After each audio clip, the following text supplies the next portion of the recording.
considerations which we discussed yesterday. Gemara says there was some major halachic debate between David and Shaul about the validity of the status of David's marriage to Michal. You see, if there was no debate, then David should have been forbidden to take her when later on in the story, because this would have been considered adultery. Also, if they Well, were they could have said that she was forced and she didn't realize. We would also have a bigger issue of them like having relations with each other without being married previously. Correct me if I'm wrong. What? Okay. If they weren't actually married, If we weren't married? Michal and David, No. then every time they had, That's nice. why? Well, sex out of marriage. Yeah. What's the problem? It's a problem. There's no problem. No, I didn't say that. I said, what's the problem? That's It's not like a big deal. It's not a big deal. I didn't say it's okay, but it pales in significance compared to the real problem of adultery. Right, but the I mean, problem of adultery would maybe be it's on rabbinic. Michal. Maybe it's rabbinic. It didn't apply in those days. Maybe. Maybe they got married later. That wouldn't have problem. Even if they weren't married at first, when he took her back, so then he got married. Okay, you don't think they ever had Kiddushin prior? Had what? You don't think they ever had relations prior to him leaving? So it was wrong. So no, it could be it was wrong, but so what? This is only on Michal. That would be on David as well. Okay, so it was wrong. No, he would have been forbidden to David to take her back if she committed adultery. Yeah. Torah says me on Torah. Oh yeah, you're right. It would have been a bit of an issue. Yeah, I mean, but it would be more like a pilegesh. It would be like a woman who was designated for him, but technically, on a technicality, they weren't married. That's what a pilegesh is really. So as long as she's not. Yeah, you're right. I don't want to make it find out. Dylan's going to go off and get a girlfriend, get himself a girlfriend. No, but yeah, okay. All right, so very careful what I say here. Are you on camera yet? Yeah. Gotta crop that bit out. Rabbi, do you see you put out a YouTube short of the thing you said about the Jordanians? No. What? Cut it out? No. He made a short video specifically just about that. Rabbi from Ancient Torah says. Okay, Shmuel Aleph, Perek Chav Vav. This is a very interesting story because it's almost a repetition of a previous story, but the details are different. Vayavayu hazifim, and the Zifim came. Now we had the Zifim before, and remember the Zifim came and told Shaul that David was hiding in their area of the Judean desert, and Shaul asked them for more information, and eventually he came, and that was when David by then was hiding in the cave in Ein Gedi, and Shaul had his coat cut off, right, by David.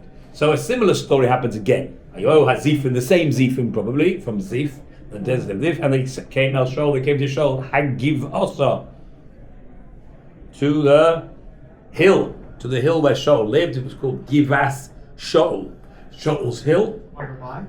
What do you say? I said, I wonder why. Right, and they came there. Lema, this is what they had to say. Haloi, is it not true?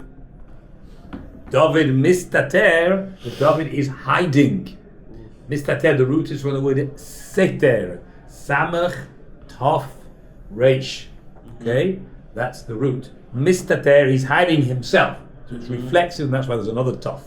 He's hiding himself, Begivas HaChachila, in the hill of Chachila, Al Pnei HaYeshimoin, which overlooks the desolation, because it was part of a desert. So this is the hill, just like you could imagine into Mitzvah Yericho. Yeah. Okay, so that Mitzvah Yericho looks over the Judean deserts, right?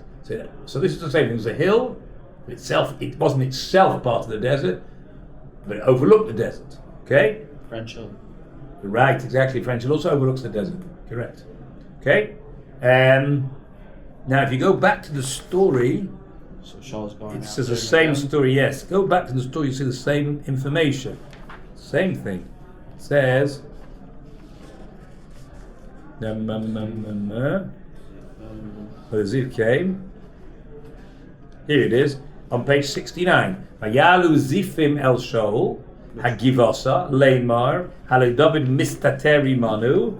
This time he was b'mitzadot, b'chorsha, begivas hachachila, asher miyamin hayeshima, which is on the right of the. So it looks like it's the same place, So slightly different influence, detail. by- There he was also in the fortress and in the forest, which was in Givas Hachachila. It looks like it's the same place. So David's gone back to one of his old hiding places, and since the Zifim could see, the Zifim lived near there, so just like the first time when David was there, the Zifim knew that he was where, there and told Shaul. The second time when David comes back to this place, right? So Vayalu versus Vayavo. And there says Vayavo. Okay, I know the difference. Yeah, there's a few slight differences, right? I don't know the point. Vayakam Shaul. So now Shaul. It's interesting that Shaul takes notice. Doesn't Shaul know that David has got nothing in for him? And what's changed? Right. Well, again, what was the last time that David spoke to Shaul? That Was when prior David to- left the cave. Before Shmuel died. No. That was Shmuel died after that.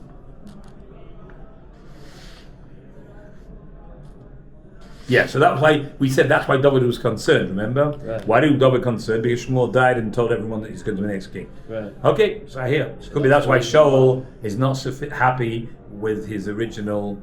Yes, it's true that David had given evidence that he didn't hold it against him. But on the other hand, it came more of a concern now. More of a concern, so the original evidence wasn't It also satisfactory. Yeah, also confirmed his suspicion.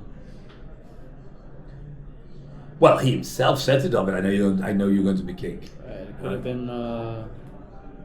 He didn't really need telling, because he'd already heard from Shmuel That it's personally gonna that be it's going to be somebody else. Right. That doesn't mean thought of that. But he already said it, Right, didn't he? It didn't.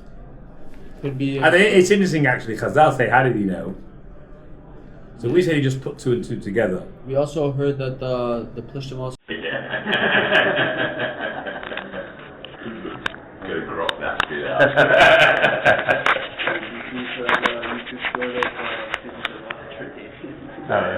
You cut it out? No. He made a short video specifically just. Rabbi from Asia He wants to drown them all. Okay, Shmuel Aleph, Perek Chav Vav. This is a very interesting story because it's almost a repetition of a previous story, but the details are different. Vayavayu HaZifim, and the Zifim came. Now we had the Zifim beforehand. Remember, the Zifim came and told Shaul that David was hiding in their area of the Judean desert, and Shaul asked them for more information, and eventually he came, and that was when David by then was hiding in the cave in Ein Gedi, and Shaul had his coat cut off, right, by David. So a similar story happens again. Ayo had Zifim, the same Zifim probably, from Zif, the desert of Zif, and they came to Shaul, Hagiv Asa, to the hill where Shaul lived. It was called Givat Shaul, Shaul's hill.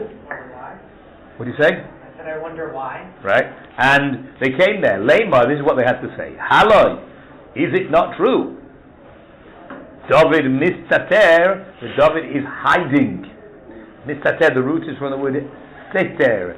Samach, tof, reish. Okay? That's the root. Mistater, he's hiding himself. So it's reflexive, and that's why there's another tof.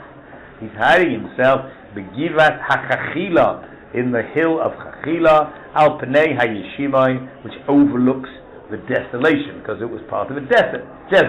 So this is the hill, just like you could imagine, to Mitzvah Yericho. Yeah. Okay, so that Mitzvah Yericho looks over the Judean deserts, right? So this is the same thing. It was a hill, but it wasn't itself part of the desert, but it overlooked the desert. Okay? Right, exactly. French. It also overlooks the desert. Correct. Okay?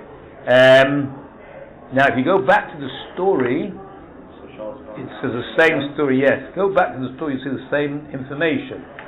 Same thing. It says,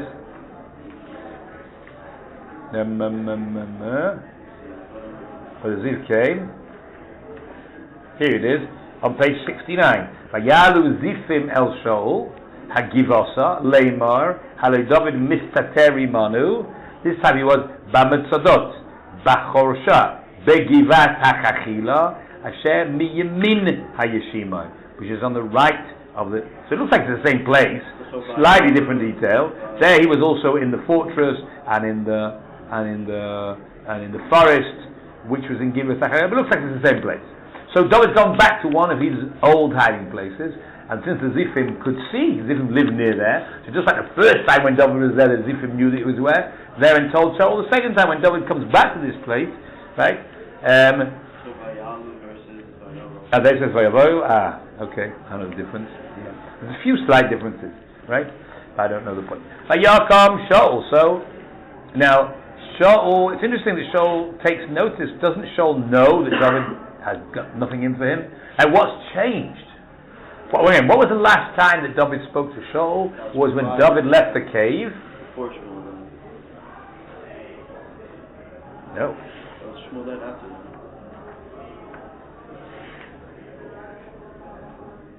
Yeah, so that's why we said that's why David was concerned, remember? Why did David concerned? Because Shmuel died and told everyone that he's going to be the next king. Okay, so here, this could be that's why Shaul is not so happy with his original.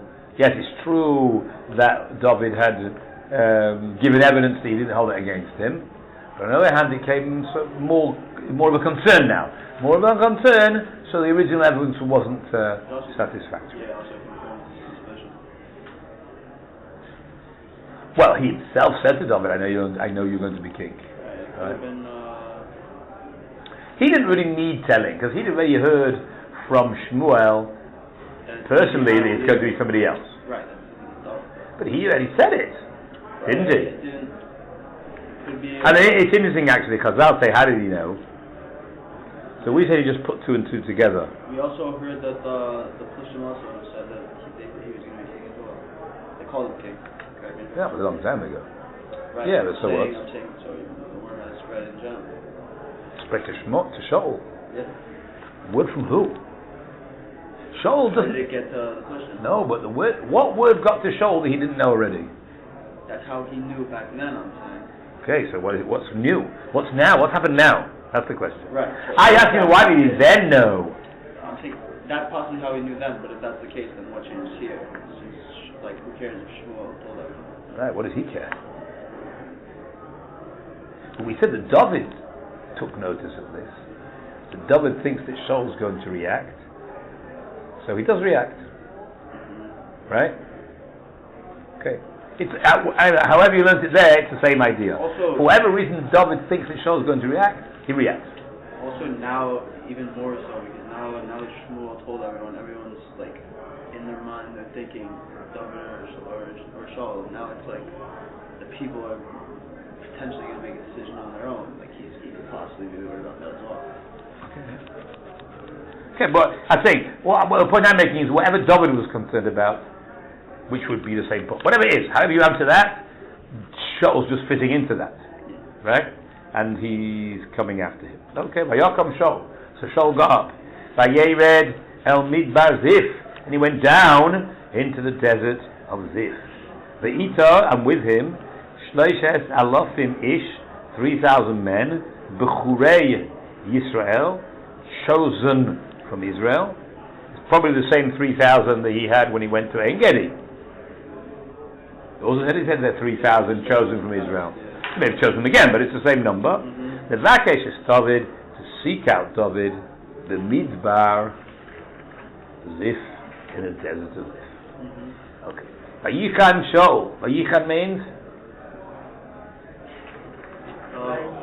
Vayichan, from the word machane. What's a machane? A camp. Machane is a camp. Vayichan Shaul, and Shaul camped. I mean, he took his group of 3,000 crack elite troops that he's chosen from the Jewish army, and he's camped Begivas HaChachila, on the hill of Chachila, which is where he's expecting to find David. Obviously, David's hiding somewhere there in a cave or whatever. Okay, Asher al Pnei HaYeshima, which overlooks the desert. Al Hadorech, on the road, means by the road. Shaul camped his army by the road. The David Yoshev Bad Midbar. David is in the desert itself. I suppose that's off the road.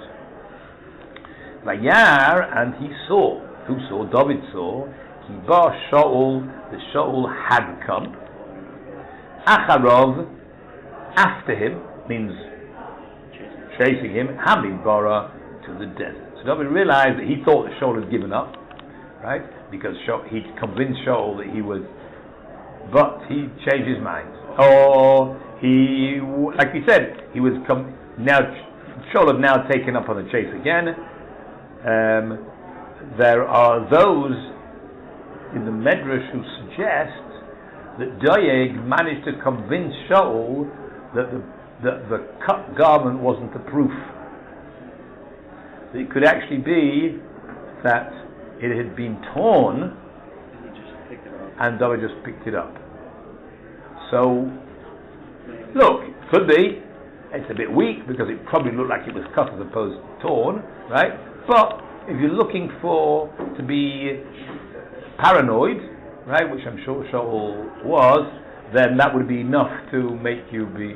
That could also be a fact that he's come chasing him again. Okay, you with me? It doesn't say that. No, it doesn't say that in the story. Yeah. We just were concerned what happened to make Shaul change his attitude. He could have got into a black mood, but that doesn't say, right? So could it be in the fact that he now Shmuel has died, and it doesn't say that either, you know. Did he already say that the spirit of Hashem left him and went to David? Yes, but even after that, every so often it says that, you know, that he got, like, not just didn't have a special spirit, he got a bad spirit. That was something unique. So, Vayishlam David Miraglim. So David sent spies. Apparently David wasn't 100% convinced, or he wanted more information. He could see they looked like Shaul and his troops, but he sent Miraglim. Miraglim are spies, on the word, which means a foot, right? Because spies go around in their feet to gather information, I guess.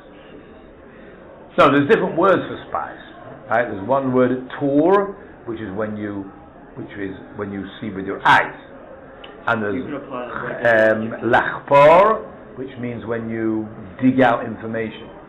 Different ways of spying out. Yeah. So there's different words used to it. What would you say?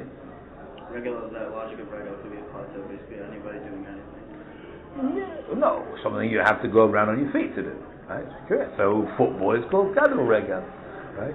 And the pilgrim festival is called Ola Regal, right? Yeah.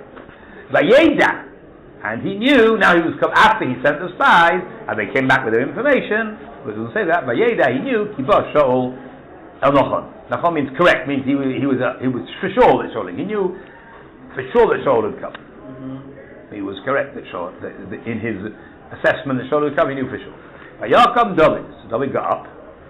Vayavoy El Hamakom. So he came to the place Asher Chana Sham Shaul.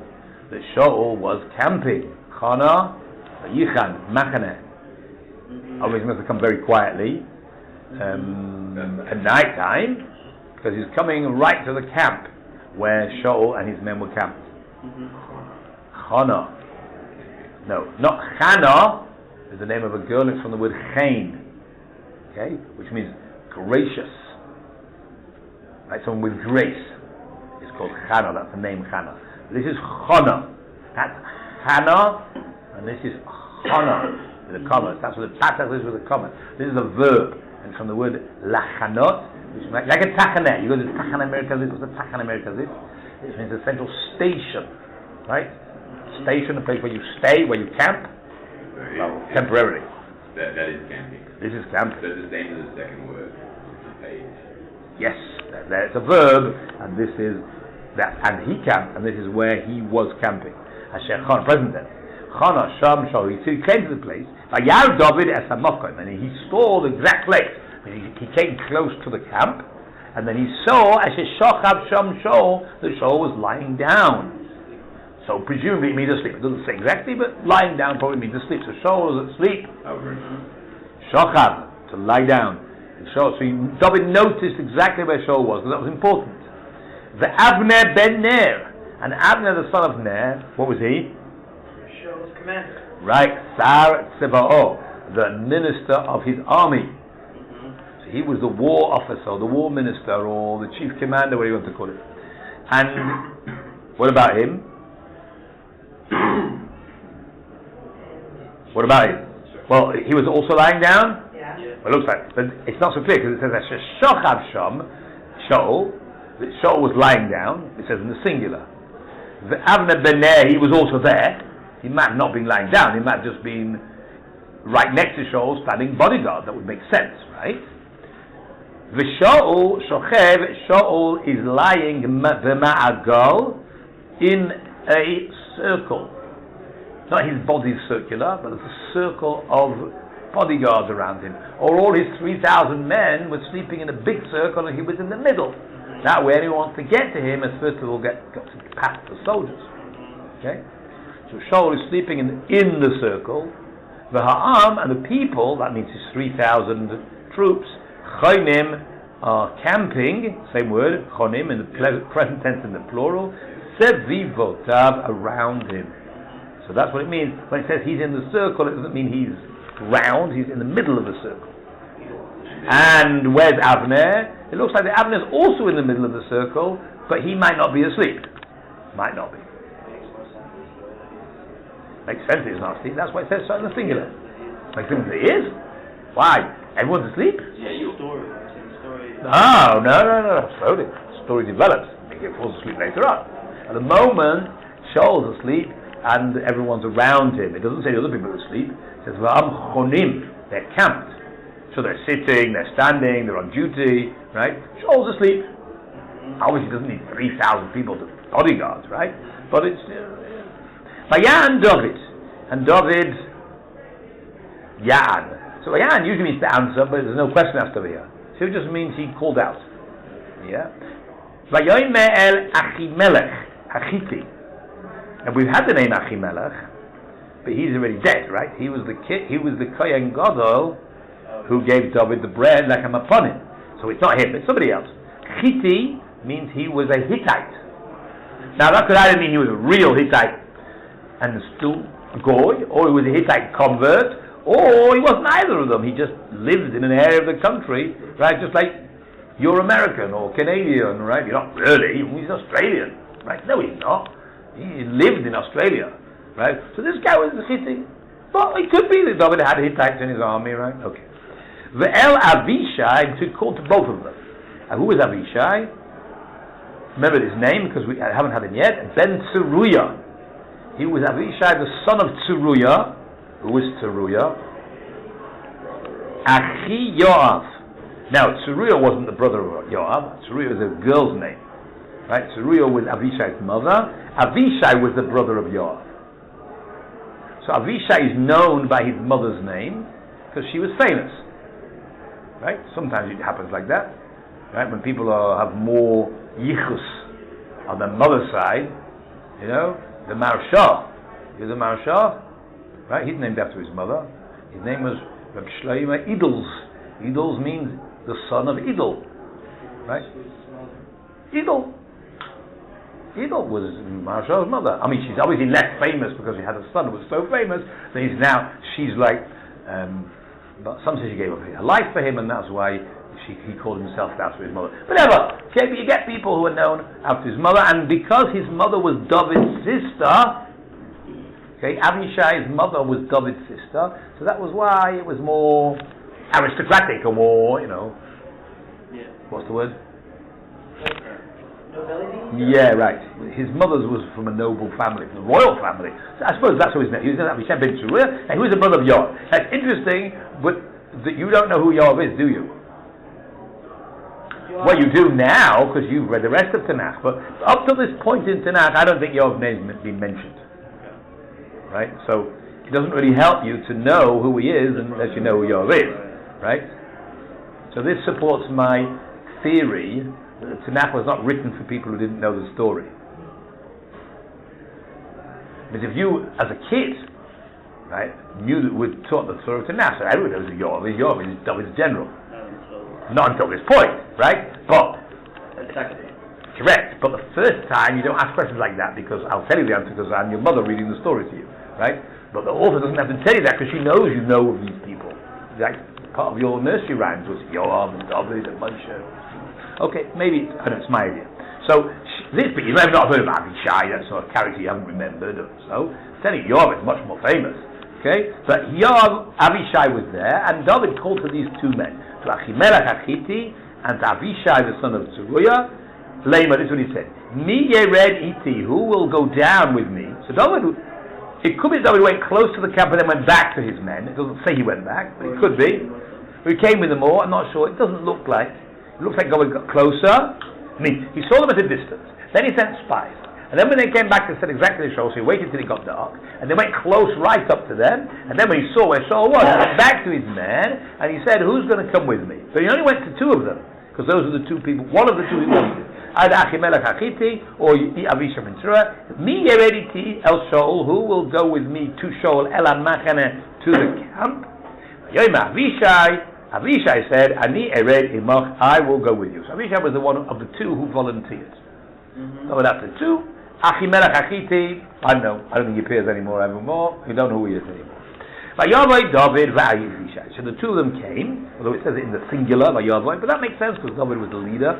David came together with Avishai, El Ha'am, to the people, Laila, when it's night.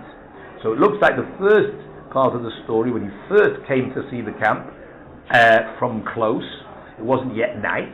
The only one who was asleep then was Shaul. But now he can't go. When he actually wants to go into the camp, he has to wait till it's pitch black. So he went in when it was night. V'hinei, and behold, Shaul shochen yashen. So beforehand he was lying down, not asleep. He was lying down, reading the paper or saying Hamafil. I don't know what he was doing. He was lying down, wasn't yet asleep. Now he was asleep. Shaul shochen yashen b'magal, in the circle. V'chanito, right? Which word do you know? Shochen is lying, but Yashen is asleep. So he was now asleep, which he needed. He had to wait till Shaul was asleep. B'ma'agal, in this circle. V'chanito, and his spear, me'ucha ba'aretz, was squished into the ground. When you would see he was next to his side, but it was, what's the word? Dug into the ground. Miyat. Mera'ashotav, by his head, from the word rosh. So Shaul had his spear ready to put out the ground in case of attack. I suppose that's why it was right there, ready for him, I guess. Ve'avner ve'ha'am, and Avner and the people, shochvim, they were also lying down. So it wasn't a camp anymore of soldiers ready to defend their king. It was all asleep, and that's not good. Because you're not all supposed to be asleep. Somebody should be awake, shouldn't they? If you have, yes, I mean, somebody should be on duty. Your 3,000 soldiers need guard duty, right? Especially if you've got a king in the middle there, right? Right. But they're not. It looks like they're all asleep. Okay? Vayomer Avishai, there's a samach in notice, break. Vayomer Avishai David, Sigar Elokim Hayoim Eso Yivcha B'Yodecha. Avishai says to David, obviously quietly, so no one can hear, right? God has handed over. Sigar from the word Soger, to close. Right, same notion as before. When they were in the cave, all the men said to David, Hashem has handed him over. So they said the same thing. Now, why? I mean, in the previous story, the indication that God was doing something, not just it was an opportunity. If you say God's done this, that means clearly God's behind this story. The Shaul should specifically pick the cave that we're in to relieve himself. That's like a bit of a coincidence. But, right. But what's so special over here? You happen to see him and come into his camp, but that doesn't mean that God's on your side, does it? Oh, so that could be. The fact that there shouldn't be everyone in that, like God's making everybody asleep is unusual. Really unusual. You go to Buckingham Palace and they're all asleep. You're all asleep. Well, they're supposed to be on duty, marching up and down, aren't they? Every hour they change guards. Right? What's going on? Is it every hour? I don't know if it is forever. But every hour they get tired, and every 10 minutes they go for a walk, so their legs don't get pins and needles in their legs. Right? But then they don't change all the guards. They only change all the guards in the morning, 3 times a week, whatever. But they've got those 2 guards who are at the front have to be changed every so often, right? So But what's going on? That could be. Since they're all asleep. Wow, that's amazing. So now Akenu, I will strike him. So Avishai is volunteering to go and kill Shaul. Because if God's put him in his hand, that's what we're going to do. They strike the second time. Akenu. So the word is from lehakot, makah. The aleph is I. The nu is him. And there's only one root letter here, which is the kaf. Right? It's unfortunate, but that's how it is. Okay? Does that happen in... No. Most words, all three root letters remain there. Eshmor, I will guard. So shin mem resh are the three letters. Aleph is added. Eshmerenu, I will guard him. So you can see the roots. Shin mem resh. But here there's only one root letter. Right? It could be because one of the root letters is nun, and that often disappears. I don't know why, but it does. Which is nake, to hit. Alright. Akenu, I will strike him. No. Please means he's asking, you can't do that permission. Right? He's asking David, who's the commander, permission that I should strike him. Bechanit, with the spear, which could either mean with my spear, but probably didn't bring a spear with them, with Shaul's spear. Take it out of the ground very quietly. Upa aret, and in the ground means I'll go straight through it. Right? The reason why I have to make that point is Pam achas, I'll only do it once. V'loi eshneloi, I will not do a second time. What? Well, it could be Shaul's not going to suffer, or Shaul's not going to cry out, and then we'll have to fast off these 3,000 guys. You have to do this in a way that no one's going to wake up, right? Right? Okay? Why is it impossible to say, if you know how to kill someone and they remain silent, James Bond does it the whole time. Right, doesn't he? You have to get this thing over here, just there, and then he's quiet. So Avishai knows how to do this. That's what he's saying. He might take a sword, and then he's going to wake up. But he might go, and that's it. And he doesn't have a chance to wake up even. I know how to do it. I have to learn Gemara. I don't know how to kill people. I'm not old. So Avishai knows how to do it.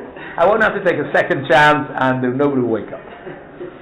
So it could be you'll need God's help that nobody wakes up, but that's another question. Okay? And David's shocked at the thought, right? I mean, what was David coming to do then? Obviously, Avishai thought, if David wants to go down, we're going to kill him. That's what Avishai thought. That's the point, isn't it?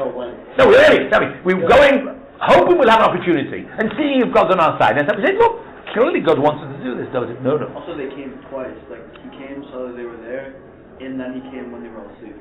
Like, he specifically came while they were all asleep. Right, and presumably that's what we want to do. Do not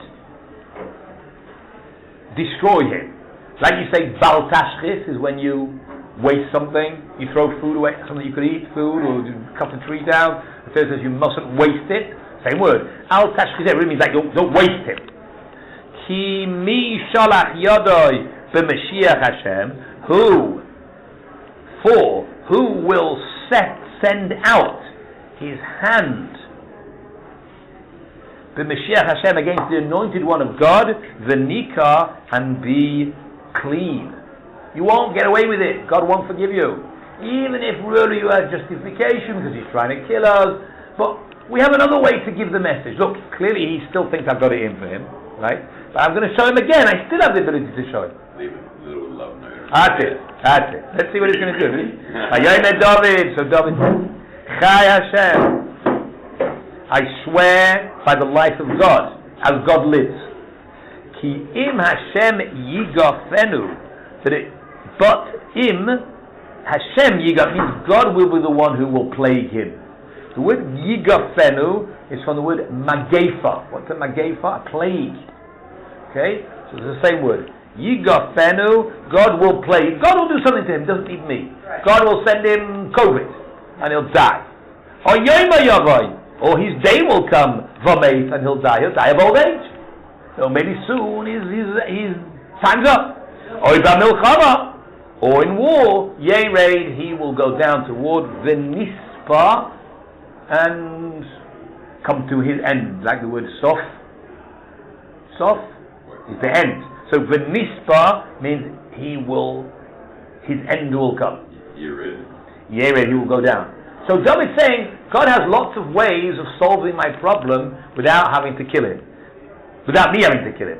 God can either plague him and he'll die from a plague like he did to Naval, right? Or he can just come to his end, it'll be the end of his life, or he can go down to war and be killed in battle. There's no need for me. Chalila me Hashem. God forbid. Interesting, there's a pay in the middle, you see here? He's always in the middle of speaking. He's in the middle of speaking, and he takes a pause before he continues the second half of his speech. 2, Avishai whispering.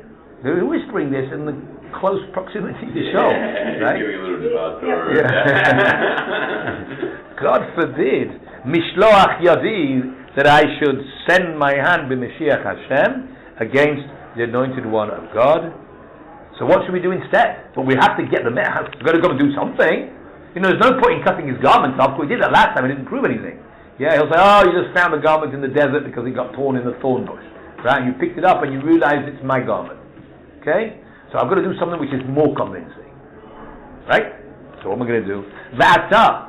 So now, kachna, please take et hachanis, the spear. Right? Kach, take. Like lakachat. Got it? The end of the line. V'ata kachna et Chalila li Hashem. God forbid. Chalila means it is profane for me from God. Means Oh, right. I thought we were Mishloach Yad, from sending my hand b'Mashiach Hashem. It's similar to the 2 lines before, right? Yeah, beforehand he says, who would do this and be clean? Naki, right? Here he's saying, God forbid to do such a thing. Means I certainly won't do it. Yeah? Beforehand he was saying nobody should do it, but God forbid that I should do it. So I'll tell you what I want you to do. Ata kach no, which means please take or take now. Because David doesn't have to say please to somebody else. David's commander, quasi-king, just tells people what to do. So no here probably means now. No can mean 2 things, or even a third meaning. Right? Take now et hachanis, the spear. And I want you to steal Shaul's spear. And you can't say you found it in the desert somewhere, got caught in the thorn bush. Shaul knows that he went to sleep with a spear stuck in the ground by his head. And in the morning, it's not there. So someone's crept up in the middle of the night and managed to steal it. Yeah, well, that's pretty. Right? That's convincing, right? Good, that's what we want. But that's not enough. This is fascinating. Right? Kachno es tachanis, take the spear asher mera asher, which is by his head. Es kapachas hamayim, and the water bowl. There's a bowl of water next to his head. Or next to his body. I want you to take that too. That's like personalized water bowl. That's even easier to get out. It's a bit strange. Why, right? You wash your hands, we can pick up. Okay. Maybe it's his negelbasa. Right? Maybe Shaul had negelbasa next to his bed, right? It's supposed to have. Risky to get out. Like Yeah. Why are you taking it? Because it's a bit. I mean, that you can buy for 10 shekel in the Rova market, right? You can't. That doesn't prove unless it has Shaul's name, it's engraved with gold and Shaul. Okay, maybe whatever. Yeah, if you use it every day and you. So why do you need 2? Why isn't the spear enough? Yeah, especially. I presume that Shaul's spear is a special spear. You can't just copy them. And also, he knows it's missing, right? So there's no need to also take the water. Right? This is my insight. David is worried that Shaul will wake up. Right? And David wants to give him the chance to run away. He knows that Shaul won't go anywhere without first washing his hands. Right? Shaul's very frum, he's a big tzaddik. He's got to wash his hands. Who's got negelbasa? In the meantime, it gives David a chance to get further away. I don't think anyone else has. Yeah, but they're all on the outside of the circle. It's just giving more. Oh, there's other people who are going to chase him. No, I'm saying, first of all. Yeah, okay. It's just to play for time. If he's not got his negelbasa, it's going to take him time before. Whenever he wakes up, it's going to take him time before he gets. Every minute counts. Every minute counts. What about taking like both aspects of life? Because he just takes a spear, then it's kind of like war. But if you're taking like, because if you're taking a spear, then it's like, I mean, you're putting a sword against someone. But if you're taking a spear, physical, spiritual. Okay, maybe. Okay. Let's continue the story. I don't know on says this chat, but that's what I do. But you'll see why in a second. V'neilacha lanu, and we'll be on our way. I don't think so. Something like this. V'neilacha lanu, and we will go. We'll go on our way. We take those 2 things and we'll go. Vayikav David. Now this is interesting. Vayikav David es hachanis, and David took the spear, but he told Avishai to take it. So he said, no. Ata, now, kach, take. So you should say that Avishai took it. So this is my chat. I think, some say it means that David took it through Avishai. Often you have like, Yeshua conquered this town, but he didn't personally conquer it. It means his generals conquered it. So it means David took it. No, he took it. It means he took it, right? Because he told Avishai to take it. That's one shot. You're right. Okay. Others say that he changed his mind about trusting Avishai. He thought, if Avishai goes and takes it, maybe he'll just bump him up in the middle. I think that's what the Malbim says. My problem with that is then there's no information given of why David changed his mind. Because originally David thought, yes, because it doesn't say it, but there's no reason why David should change that. Or suddenly change his mind. Why? What happened to make you change your mind? Oh, I just thought about it again. You and I are like that. David had it all thought out. He didn't suddenly have an insight, unless something happened to give him an insight. I think that Avishai refused to do it. Avishai says, I think we should kill him. And I don't agree with you. Maybe you thought that Abishai was going to do it. No, that's what Malbim says. No, but if you say that, then why originally did he tend to take it? He told him, Avishai, take it. And they said, oh, just a minute. No, I'll do it. Right? No, it could be, right? But that's the case also, then why didn't he? No, if you say like me. Same question. No, me, you're not going to send kasha. He thought Avishai would do it, and Avishai says, no, I'm not taking it. I refuse to do it because that would be tantamount to agreeing with your approach. And I think we should kill him. Look, I'm not going to kill him if you don't let me, but I'm not going along with your plan and just doing this silly thing with taking his spear. That, in my opinion, not the right thing to do. I don't know.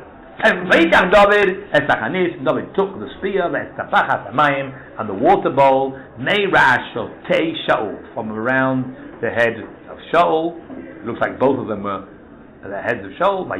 And they went. And they, that is Avishai, David, they went. Ve'ein roeh, no one saw. Ve'ein yodea, and no one knew. Ve'ein make it, and no one woke up. Why didn't you say no one woke up? Yeah. No, it could be even. Could be. I mean, I suppose it's saying in order. Yeah. You know why? How could that be? No one saw. And no one saw what happened. I think the point he's trying to say is that you could Samurai. it's like what? Samurai. Yeah. So it says why? How could that be? I mean, the fact that we're all asleep itself is a problem, right? But how come nobody woke up? All 3,000 guys, nobody happened to wake up and they didn't hear any noise. Ki kulam yeshedim. They were all asleep. Why were they all asleep?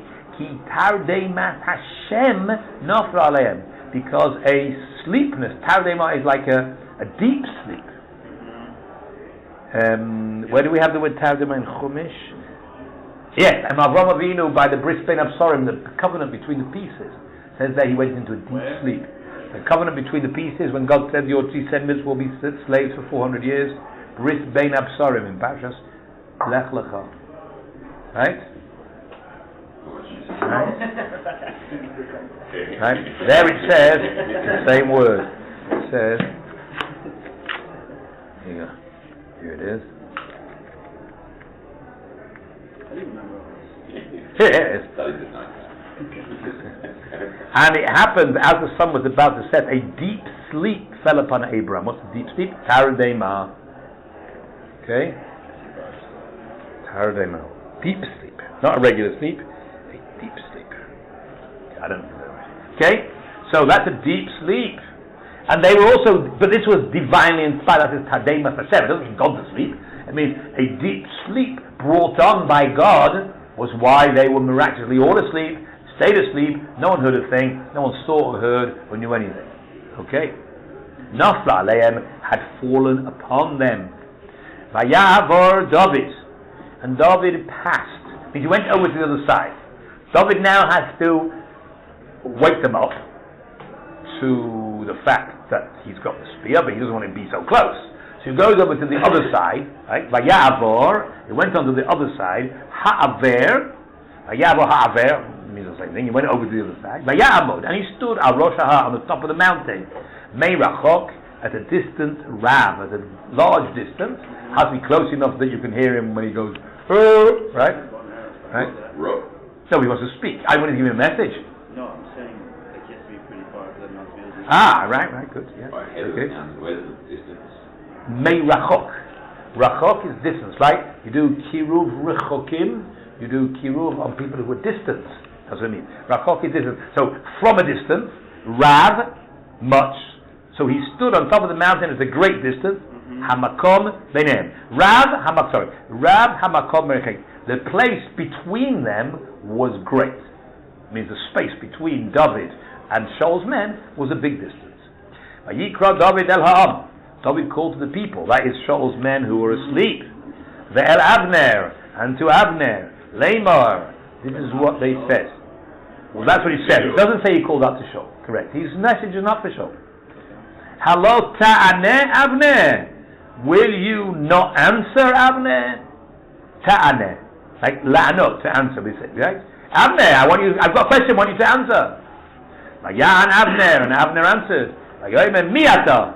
This is all in the dark, you understand? It's pitch black at night. And he hears someone calling out from the distance. Avner, answer! Avner says, who's... It could be a moonlight, could be, right? So, yeah, it could be. It doesn't look like. It doesn't say that David waited till the morning to call out. It certainly was at night, this whole story. Yeah. Beginning. Yeah, so it could be straight away. Vayikra David el yeah. Because they're all asleep, don't forget. They're still asleep. Yeah, that doesn't take long. It takes 20 minutes, right? To get far enough, we have to still be able to hear him, right? But the point is, it's still asleep. So it's probably still night. Still at night. You're not like you and me wake up at 8 o'clock in the morning. These guys wake up at the crack of dawn, right? Before sunrise. You have to be talis and tefillin at sunrise. Right? You've got to go before then. And you've got to go to Nate Cafe, wherever it's Zachma before, there's things to do. Right? With Rabbi Leader before you get out for Nate. Right? Right. Yeah, but that's up. Way. Oh, that's late. Okay. Alright. So it's probably dark. I know there might be torches around the camp to light up, could be. Okay. So, and Avner answered like, Miyata, who are you?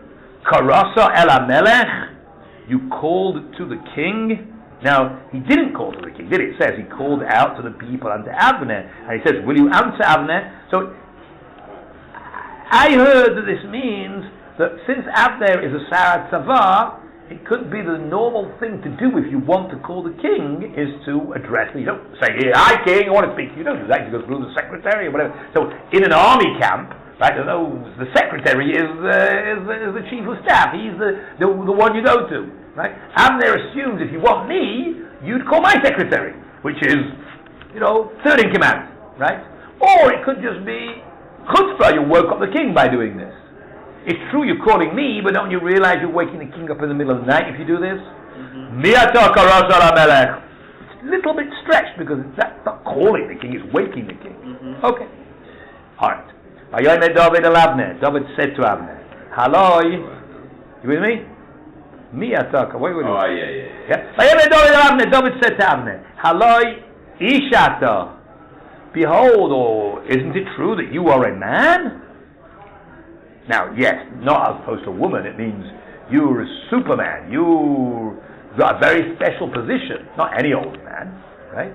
Who is like you in all of Israel? There's nobody like you in your war ability. Why didn't you look after your master HaMelech the king? You are failing your duty to guard the king. How do I know? Because one of the people has come to kill. Well, one of the people had the opportunity to get through your ranks and murder the king. Yes, because he's not admitting that he did it yet. He's accusing Avner. He says, Avner, somebody, you allowed someone to come right up to the king, get right next to him, steal his spear, and that is your problem. You, the Sarat Tzavah, should have prevented that. Where did they kill it? Lehashchis. Lehashchis means to destroy, to ruin, to waste. Okay? So it's your responsibility because you're this Ish. Hello, Ishata, you're this special man, the head of the troops. There's nobody like you, so you have to take responsibility for this because it's your job to make sure that it happens. This is not good. Asher Sisa, what you've done to fail in your job duty to be called the king. Chai Hashem, as God lives, ki b'nei maves atem, you deserve to die. B'nei maves, you're sons of death. Right? Means you deserve to die for this lack of what was the word for failing to do your duty. Asher lo shamartem el adoneichem, that you didn't guard your master. So I heard that the Malbim notices a change in the grammar. The beginning is all in the singular, now all of a sudden it's gone into the plural. From Tesvav it says, Ish ata, Mika Meicha, V'lama lo shamarta. Why do you, in the singular, Adonecha, your master, up till there it's all in the singular, till that word. And all of a sudden it goes into the plural. Ki b'nei Asisa, you in the singular. You see, Shamarta, you in the singular. But then it says b'nei maves atem, you in the plural deserve to die. Asher lo shamartem, that you didn't guard. Adoneichem, your master. So now he's speaking to the other people. So why is he dressing it in two separate arguments? He's first to Avner, and now he's talking to everybody else. That's what it looks like, right? Everyone's now waking up because they're hearing whole people yelling at each other. Like, David's here on the hill, Shaul. Yeah, and they're yelling, and everyone's starting to wake Yeah. up. No, so he called Avner, and at the beginning he's addressing Avner. Avner's the first person to wake up. No, I mean, so he says like this. The Malbim says that there's two possible explanations of who's been at fault. What? Taking all the guards. Correct. But why originally isn't it singing? Why is it addressed in two different sentences? You didn't do it, so how could that be? You're responsible. So who's responsible? Is Avner responsible, or is it the gods who are responsible? At the end of the day, I'm just responsible. Oh, so the Malbim says no, not at the end of the day. It depends. It depends on what happened. Right. If Avner didn't appoint gods, right, then it's Avner's fault. If he did and the gods slept on duty, that's not Avner's fault. It is Avner's fault. What? Because he picks gods who sleep on duty. He didn't train them properly. Okay, yeah, in a certain sense. Okay, right. So that's like, then that's to blame too. Okay? Yeah. So he's saying, I don't know who he is, I don't know who to blame it. Either you or them, or both. Okay? You didn't guard your master, now in the plural, Al Mashiach Hashem, the anointed one of God. And now, Re'eh, see. Now how do I prove it? Well, you're just making a whole story, right? Says, look, Re'eh, see, where, he didn't pick up the spear yet, because they can't see, it's too far, it's in the dark, right? Where, Chanis HaMelech, where's the king's spear? Let's tapach hasamayim and his negolasa Hashem Merashosa, which is by his head. Where is it? Another. Ooh, he's right. It's missing. Vayaker Shaul. Now Shaul wakes up. Right. I mean, up till now Shaul wasn't in the story. It could be he was awake. Right. But now Shaul comes back into the story. Vayaker Shaul has called David, and Shaul recognized the sound of David's voice. Okay. Man, he said, David, is that your voice, my son David? You know, want to be 100% for sure, right? Is that you, David? David, Koili, it is my voice. Adoni HaMelech, my master, the king. I noticed that the last time they met, he called him Avi, my father. Which Shaul called David Avi? Yeah. No. David called Shaul HaMelech. That makes more sense. Go on, carry on. Father-in-law now, Michal. Ah, right. It could be that David doesn't call him my father anymore because he'd given Michal to Palti ben Laish in the meantime. What? Right? We're assuming that David is aware of this? Yeah! I'm not assuming. You'll have to say that if you want to say this idea. Yeah. Right? It could be, that David... It's not unreasonable that David heard. I mean, it's a bit of a chiddush, right? But it could be. Look, I think you're my father-in-law still, but I'm not going to call you my father-in-law. If you don't think you're my father-in-law, then you don't deserve that relationship. You're my master, you're still my king. I have to dress you with all respect, but I don't have to show the fondness of the father-in-law, son-in-law relationship. Possibly, but it's a nice diuk that he doesn't use that, and nuance he doesn't anymore. Alright, we'll stop there.